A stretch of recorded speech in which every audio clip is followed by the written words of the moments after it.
मैं जब भी उससे कहता हूँ मुझे तुमसे मोहब्बत है, वो मुझसे पूछती है कि बताओ ना कितनी है। मैं बाजू खोल कर कहता हूँ ज़मीं से आसमां तक है, फलक की कहकशां तक है, मेरे दिल से तेरे दिल तक, मकां से लामकां तक है। वो कहती है कि बस इतनी।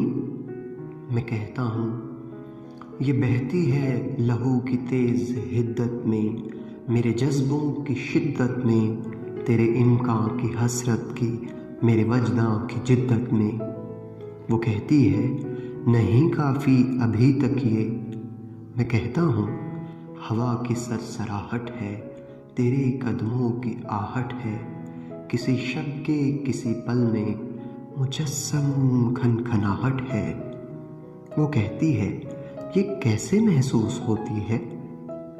मैं कहता हूँ चमकती धूप की मानिंद, बलोरी सूत की मानिंद, सुबह की शबनमी रुत में लहकती कूक की मानिंद। वो कहती है मुझे बहकावे देते हो, मुझे सच सच बताओ ना, मुझे तुम चाहते भी हो या बस बहलावे देते हो।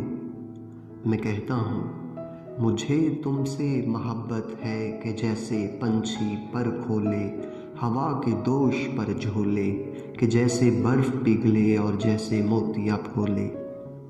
वो कहती है मुझे उल्लू बनाते हो, मुझे इतना क्यों चाहते हो। मैं उससे पूछता हूँ क्या तुम्हें मुझसे मोहब्बत है, बताओ ना कितनी है। वो बाजू खोल के मुझसे लिपट के झूम जाती है, मेरी आँखों को करके बंद मुझको चूम जाती है, दिखा के मुझको वो चुटकी धीरे से मुस्कुराती है, मेरे कानों में कहती है फ़कत इतनी, बस इतनी, मुझे तुमसे इतनी सी मोहब्बत है।